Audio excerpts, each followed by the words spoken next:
Do you deserve that wicked hangover? Do you deserve to break another promise? Do you deserve hundreds and hundreds of calories that have absolutely no nutritional value and actually inhibit vitamin and mineral absorption? I don't think it's any of those things. I think you deserve the life that is coming to you, the life that is on the other side of alcohol.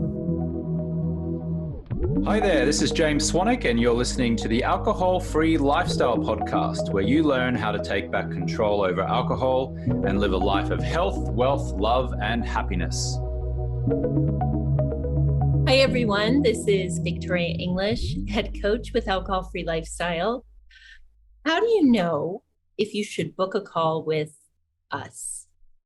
Is there a quiz? Is there something out there to give you the green light? Well, today we're going to talk about that. Do I need to talk with Coach V? Maybe. Let's find out. Before we get started, I wanted to tell you I'm recording this in New York City.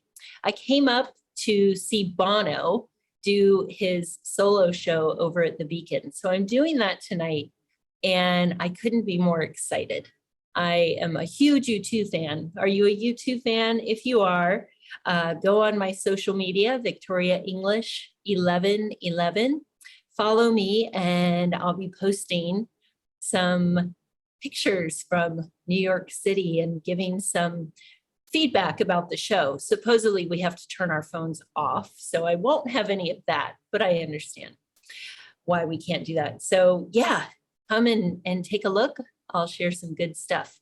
I was excited when I got to my hotel room to see that there was no mini bar filled with booze. Not because that scares me anymore. In fact, I'm completely indifferent to it. Something I never, ever thought I would be able to say. But I speak only from my heart these days because I have nothing to hide.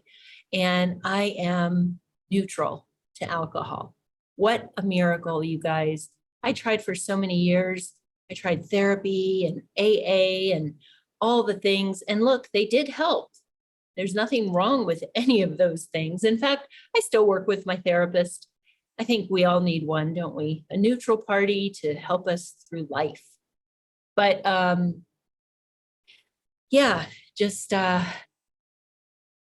am so grateful that I can come to a place like New York City and focus on all the wonderful things to experience instead of figuring out when and how I can drink. And oh gosh, that was exhausting.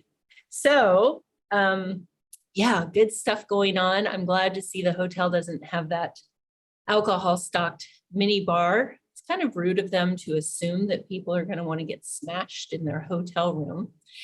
But hey, we can't change the entire world, right? But we can help change your life.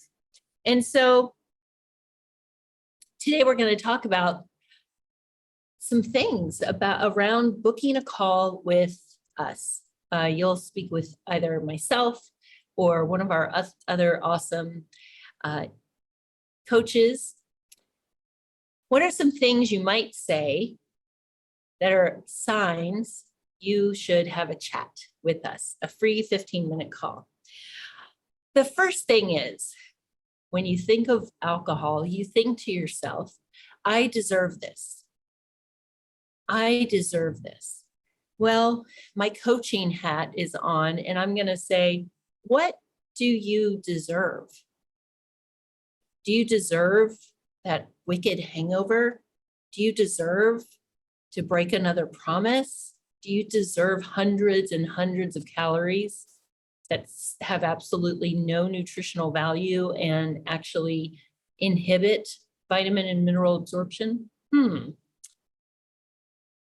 That's something to think about and something we discuss. But what do you deserve?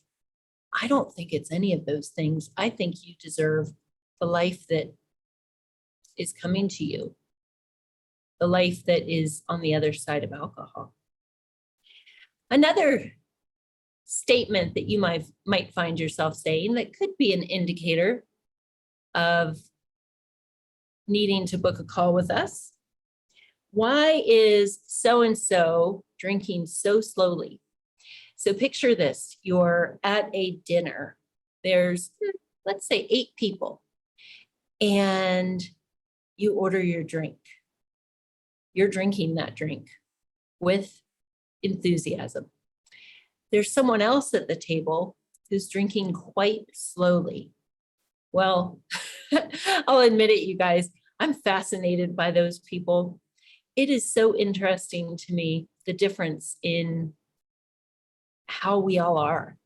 You know, some people look at me when I have one bite of dessert and say, how do you do that? You know, I like desserts. I don't need dessert. Sometimes I do. And when I want it, I have it. But usually I don't really think about it. If I have it, I'll have a bite of somebody's. That's how, it's not like that with alcohol with me. So I would look at people who could have that one, just nursing it through dinner, and think, that is fascinating. Look, everyone is different, you guys. Alcohol was my thing. It was my albatross. It was my kryptonite. The good thing is I found power over alcohol. I didn't do it alone.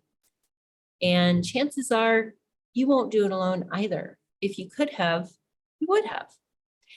And so if you say that, if you're really like looking at that individual and kind of burning holes through them with your eyes saying, come on, hurry up, that's a sign.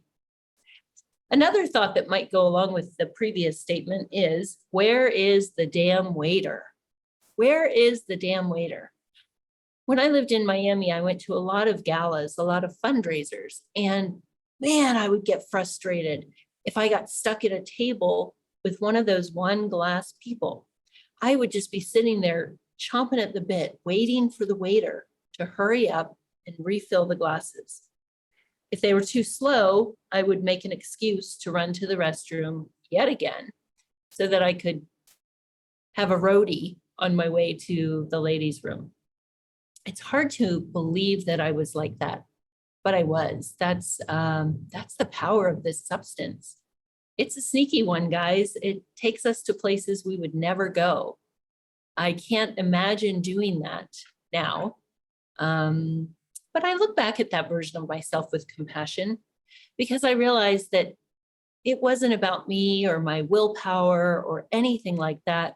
I was just drinking this magical elixir that everyone said was so awesome. And it got me, but I got it in the end, didn't I? And now I get to help you guys. Hi, this is James Swanwick, and we're taking applications for our 90-day and 1-year stop drinking programs.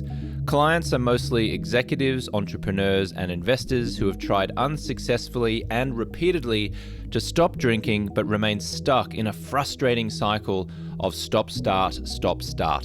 Our programs are not AA, which has a reported 7% success rate. Our programs are not rehab, which has a reported 6% success rate. Our 90-day and 1-year programs involve a safe, fun, virtual community of high achievers with a process that boasts an incredible 92% success rate of clients reaching at least 90 consecutive days alcohol-free.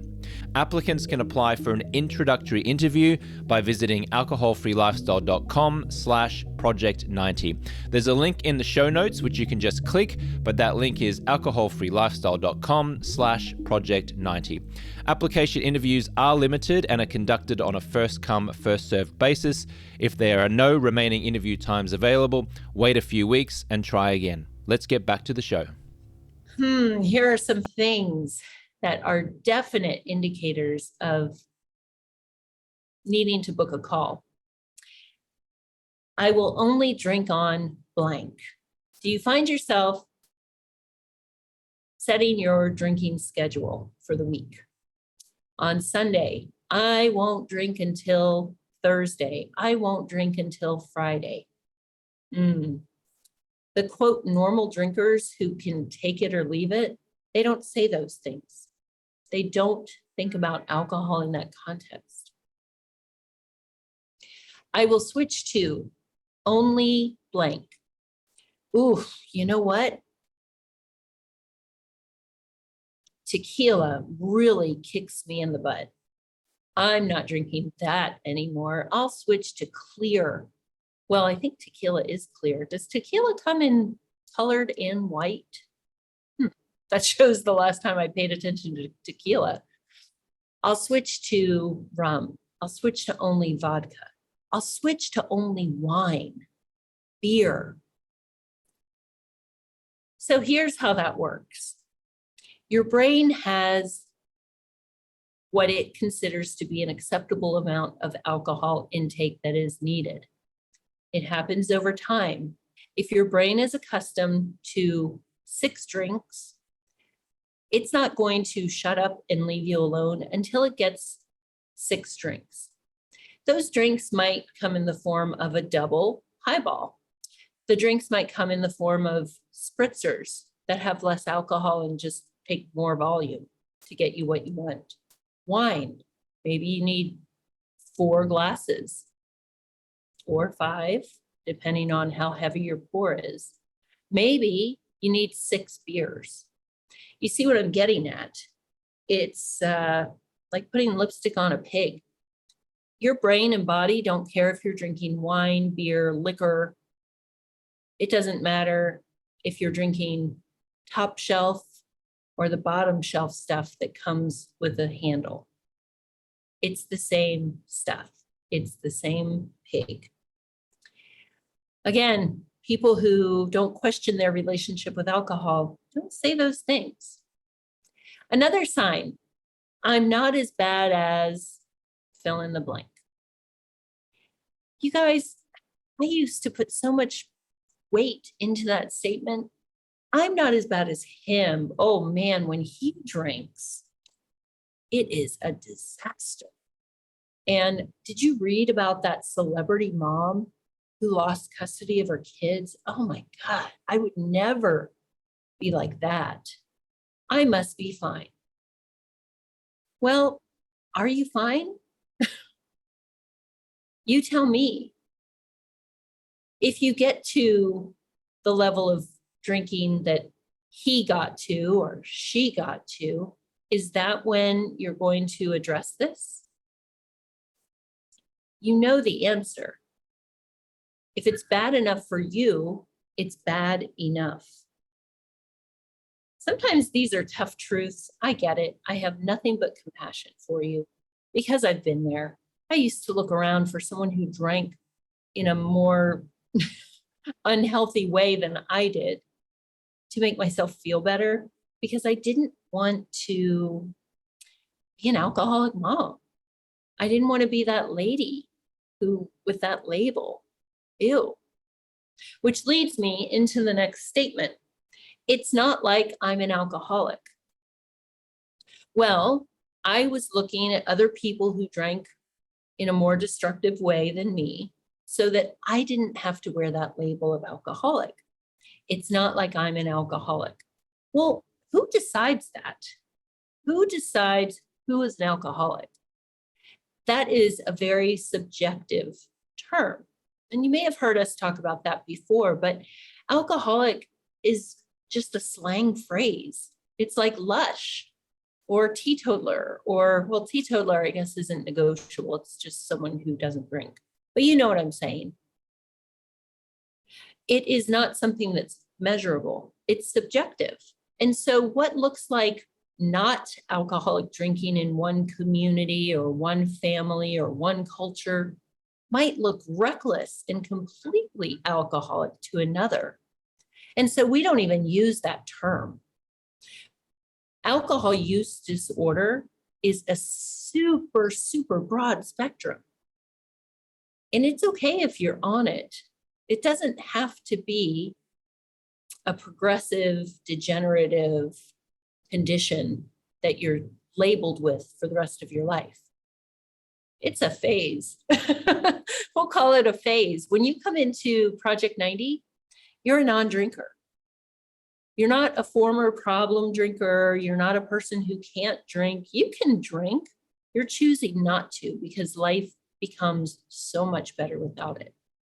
And so if you're saying to yourself, it's not like I'm an alcoholic, that's kind of redundant because there's no answer to that. It's an opportunity for judging others to make yourself feel better.